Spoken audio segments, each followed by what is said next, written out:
Nabi Muhammad SAW merupakan seorang nabi dan rasul terakhir dalam Islam. Beliau meninggal dunia di Madinah pada Senin 12 Rabiul Awal 11 Hijriah atau 8 Juni 632 Masehi Miladiyah. Rasulullah wafat akibat demam tinggi yang dideritanya di usia yang ke-63 tahun. Penyakit itu pula dialami selama beberapa bulan setelah ia pulang dari Mekah untuk menunaikan ibadah haji pertama dan terakhir kali.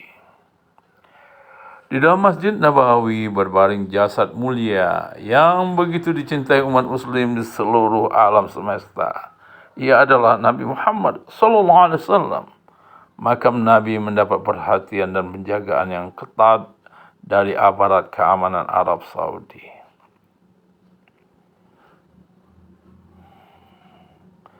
Wajar saja mengingat pasti banyak umat yang akan mendekat jika makam itu dibiarkan terbuka. Belum lagi untuk mengantisipasi tindakan jahat seseorang yang ingin menghancurkannya. Seperti 5 percobaan pencurian jasad Rasulullah yang telah tercatat dalam sejarah. Mulai dari Mesir hingga negeri-negeri di Eropa pernah bersengkongkol untuk mencuri jasad Nabi. Beruntung Allah Subhanahu wa Ta'ala selalu menggagalkan tindakan jahat tersebut. Bagaimana kisah pencurian jasad Rasulullah ini? Simaklah berikut ini. 1. Pencurian yang dilakukan raja dari daerah Daulah Fatimiyah. Seorang raja Daulah Fatimiyah bernama Al-Hakim Biamrillah memerintahkan para penjahat agar mencuri jasad Nabi Muhammad SAW. Raja beragama Islam yang menyimpang dari ajaran-ajaran Allah tersebut mendapatkan usul agar mencuri jasad Nabi Muhammad SAW dari salah seorang zindik. Seperti ditulis oleh Muhammad Ilyas Abdul Ghani dalam buku sejarah Masjid Nabawi Asy-Syarif.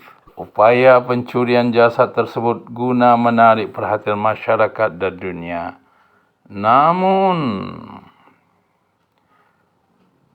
upayanya pun gagal karena Allah Subhanahu wa Ta'ala telah mengirimkan angin besar ke Madinah yang membuat bumi bergoncang pada malam ketika rencana tersebut dijalankan.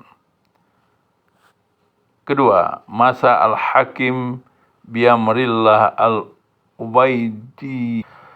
Meski Al-Hakim sempat gagal ketika hendak mencuri jasad Rasulullah, hal itu tidak memberikannya efek jera, malah berinisiasi untuk melakukannya kembali. Kali ini ia menyuruh seorang prajuritnya atau menyuruh prajuritnya untuk memasuki Madinah. Rencana itu berjalan mulus. Prajurit Al-Hakim berhasil masuk ke Madinah dan memulai menggali tanah menuju makam Rasulullah. Tetapi rencana itu gagal untuk kedua kalinya. Ketika ia sedang menggali tanah, terdengar seruan di tengah masyarakat Madinah, "Nabi kalian akan digali kuburannya." Mendengar itu, masyarakat langsung merespon seruannya. Mereka pun akhirnya menangkap basah prajurit Al-Hakim. Ia pun langsung ditangkap dan diberikan hukuman. Sungguh hanya pertolongan dari Allah yang dapat menutupi niat jahat orang-orang itu. 3. Penguasa Eropa.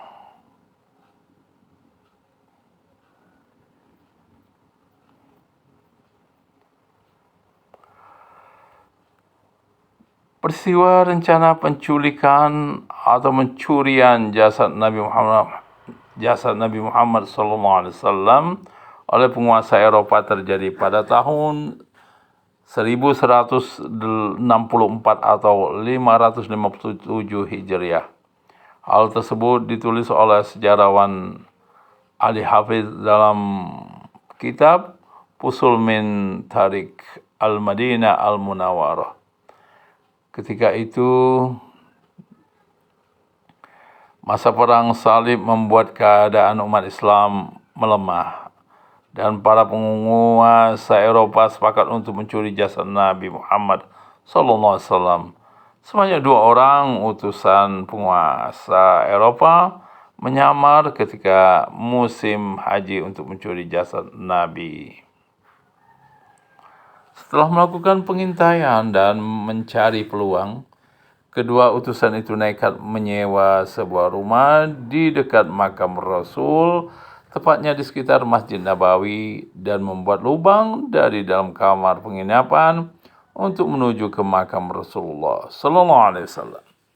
Namun atas izin Allah Subhanahu wa taala, rencana keji tersebut kembali berhasil digagalkan.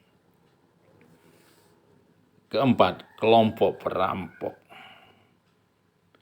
Kalau sebelumnya pencurian terhadap jasad Rasulullah dibekali dengan rencana yang matang, berbeda dengan usaha keempat yang dilakukan oleh sejumlah perampok ini.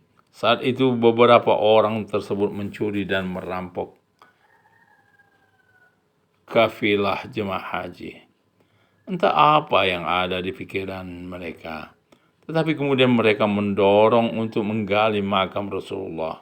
Mereka pun terang-terangan mengatakan niatnya.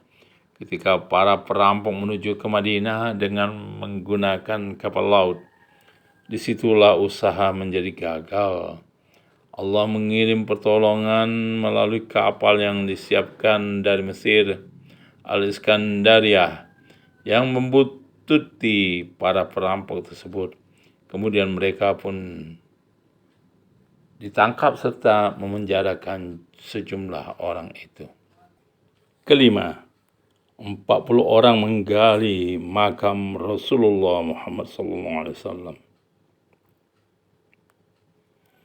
Setelah kelompok yang beranggotakan 40 orang saat itu berniat untuk menggali makam Abu Bakar As-Siddiq dan Umar bin Khattab yang dimakamkan di sebelahan Rasulullah, usaha tersebut mereka lakukan pada pertengahan abad ke-7 Hijriah.